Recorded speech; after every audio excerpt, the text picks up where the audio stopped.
So, I forgot, Jerry's here. Okay, Senator Hill will present his SB 1X8. This is regarding public transit. So, Senator Hill, you have the floor. Thank you, Mr. Chairman, members. On June 2nd, 17 senators, including Senators Cannella, Allen, Hertzberg, Leyva, Lieu, McGuire, Mendoza, and Wieckowski, sent a letter to our legislative leaders asking them to include increased transit funding as part of the cap-and-trade negotiations that were happening in the budget at that time. Since cap-and-trade was not included in the budget, Senators Allen, Block, Galgiani, Hancock, Lieu, McGuire, Pan, Roth, and I have introduced SB 8X1 to increase the transit funding percentages in the annual cap-and-trade appropriation. The transit and intercity rail program would go from 10 to 20%. It's a simple bill. And the low-carbon transit operations program would go from 5 to 10%. This represents a comprehensive transportation solution as part of the special session discussions, one that ensures revenue not just for roads and highways, but also for transit that all of our constituents rely on heavily. Californians deserve an alternative to sitting in traffic every day on their way to work. This bill will reduce traffic, reduce pollution, and create jobs. If we look at last month's cap-and-trade auction as an indicator for this fiscal year, we're likely to have about $500 million or $500 million more than the Department of Finance anticipated. The mission of the cap-and-trade program is to reduce emissions. And since emissions from vehicles are responsible, as we know, for 40% of greenhouse gas emissions in California, funding for transit is one of the most effective ways to utilize the new revenue. SB 8X1 will provide hundreds of millions of additional dollars each year for buses, trains, and the other forms of transit throughout the state.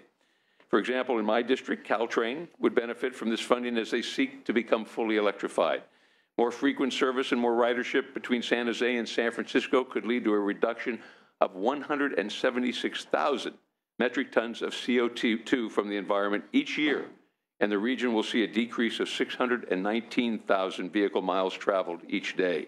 The same will be true around the state, whether it's light rail here in Sacramento, BART in San Francisco, Muni in the Bay Area, Metrolink in LA Metro in Los Angeles, San Diego Trolley and Pacific Surfliner along the coast, ACE, San Joaquin and Capital Corridor in the Central Valley. All California stands to benefit from improved transit, reduced emissions, and job creation.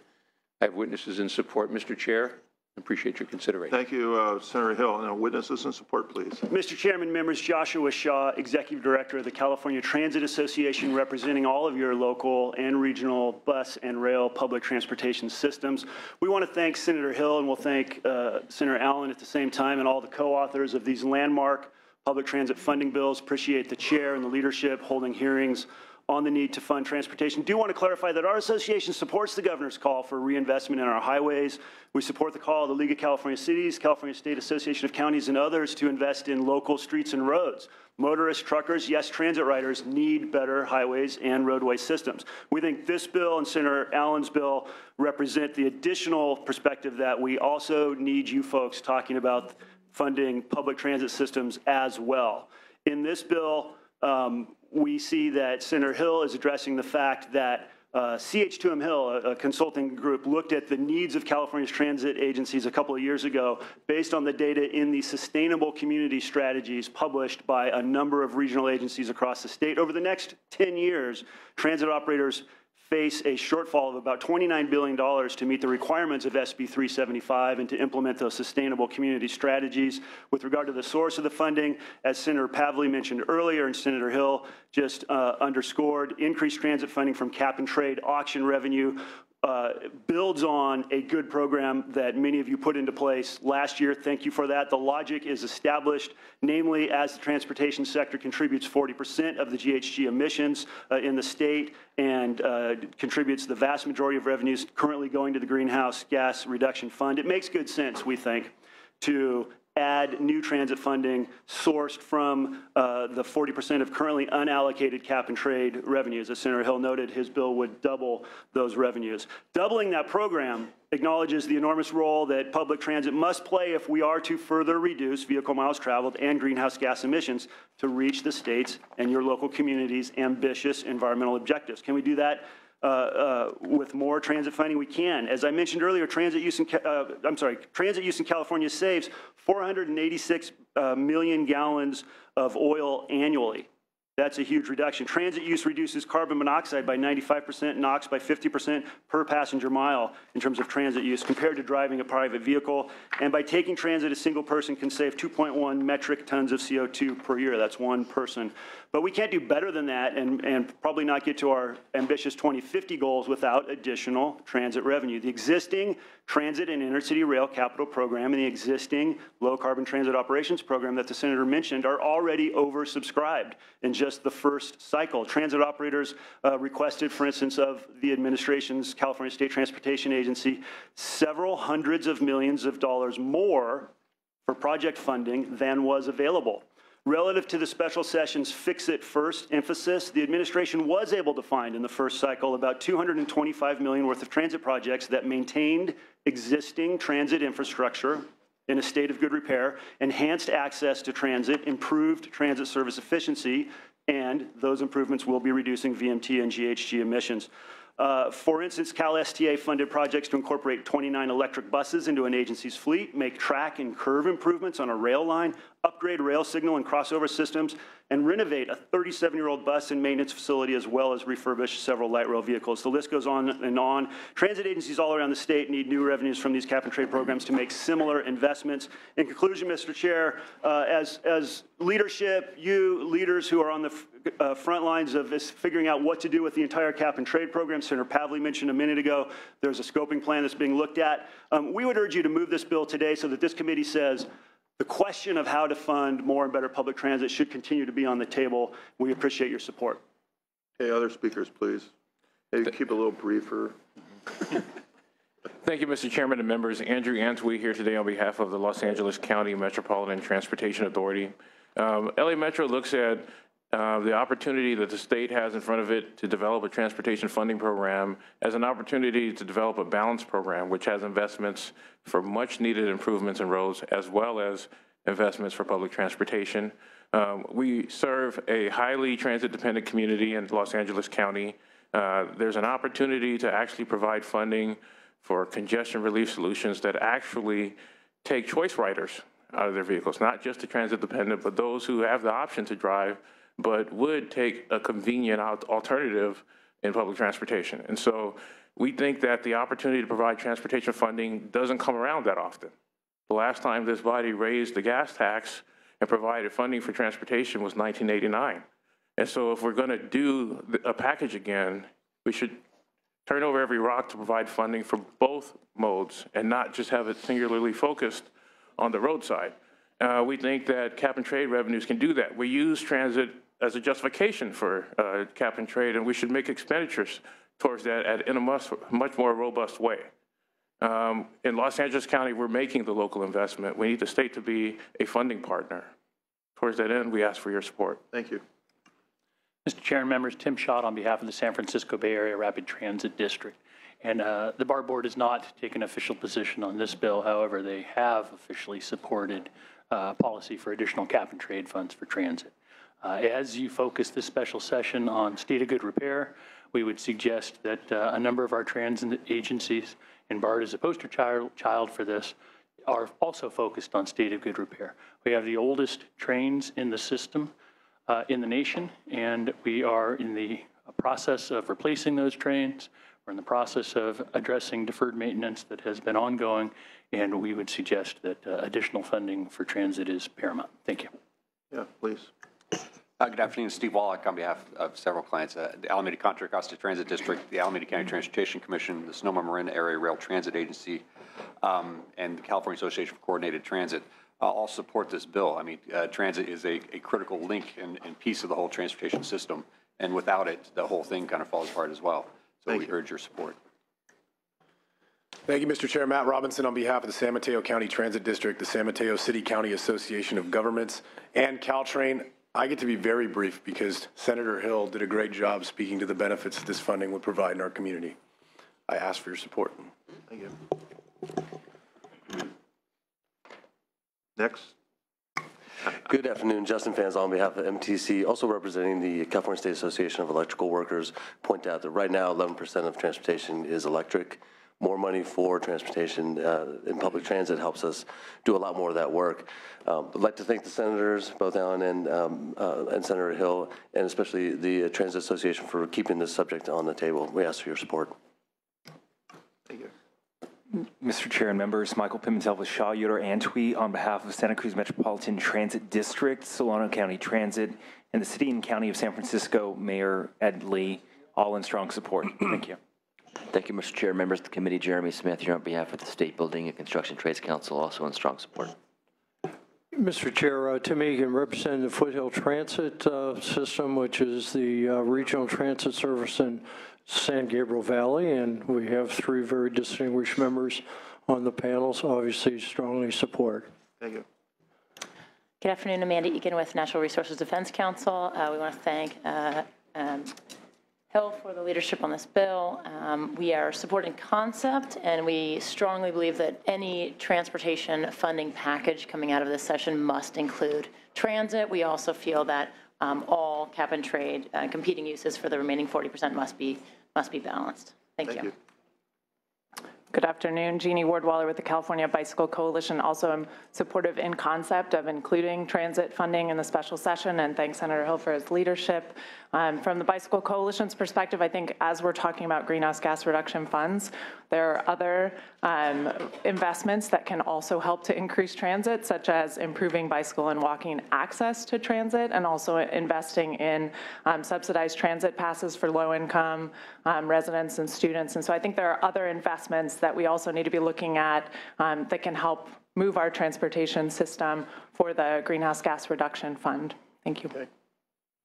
Good afternoon, Jennifer Whiting on behalf of the League of California Cities. I do apologize for our very late letter of support, but we are in support of this bill.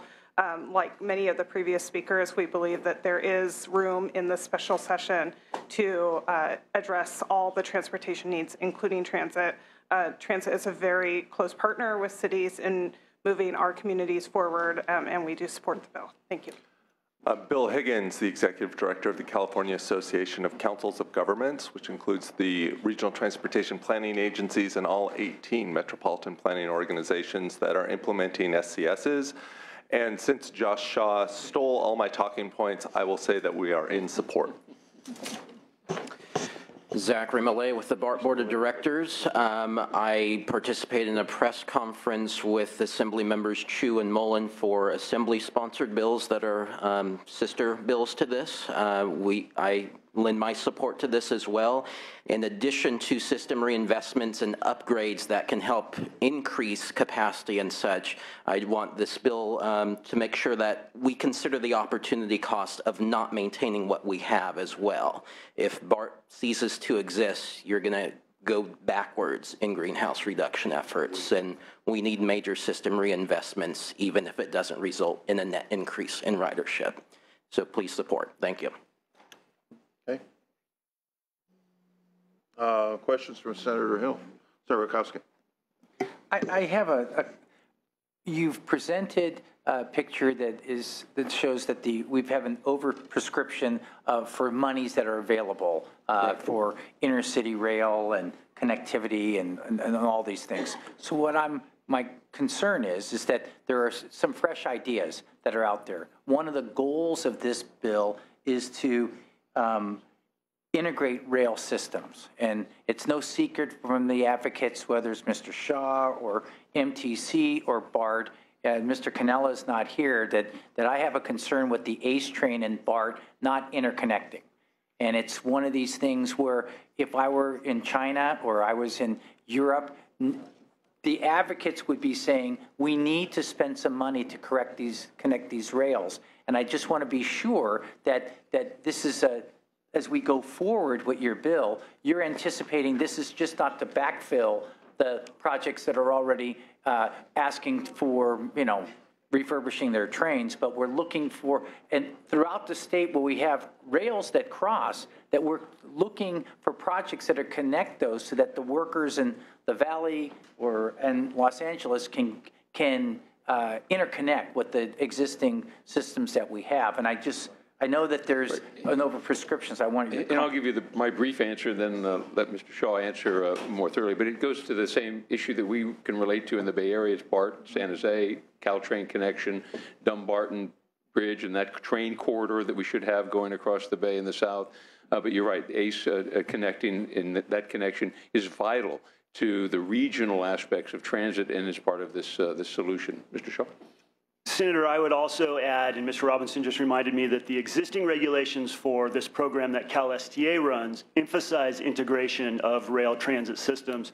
To that degree, I view the money provided by Senator Hill's bill as complementing the chair's bill, Senate Bill 9, which we are pleased to support, which would codify some of those approaches that are currently just in the CalSTA's regulations. So you will see an even greater emphasis in the expenditure of these dollars on integrating rail transit systems. The CalSTA officials, in fact, have a map on their wall of where all the different rail lines are in the state, and they're working on, this week, they had a big meeting with all the rail operators to talk about what investments need to be made that the administration can target that would do exactly what you just talked about, integrating those services to make it seamless for the passenger. Because as we see our economy, the integration of jobs, not everybody has to go all the way to San Francisco to get their job. I mean, some people do, but some people go on different routes and they need to connect, and that's one of the opportunities that I think that we've missed out on so far, and I'd like to see that corrected, and I'll be supporting your measure since I signed the letter.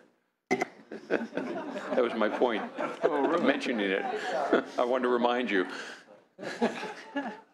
Okay, comments from other senators. Senator McGuire, please. I'm going to make it really quick and on the issue of integration. In the North Bay area, we have a rail system called SMART, connecting the ferry terminal in Larkspur with the Sonoma County Airport, which is the fastest growing airport in the Bay Area. And exactly what you just mentioned in regards to the administration. Administration is pushing integration, whether it's connecting to ports, ferry terminals, airports, or even freight corridors as well. So I really appreciate the senator taking the lead on this issue and putting these dollars to work now. The gap between need and funds is great.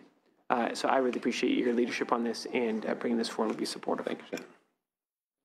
Other comments from other senators? I support the bill, of course.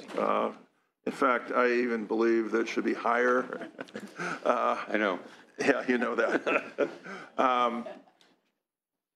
One of the things about transit is the industry has evolved into something that I'm really pleased with, and I did spend some time with the director in LA and talking to him about his philosophy, the new director.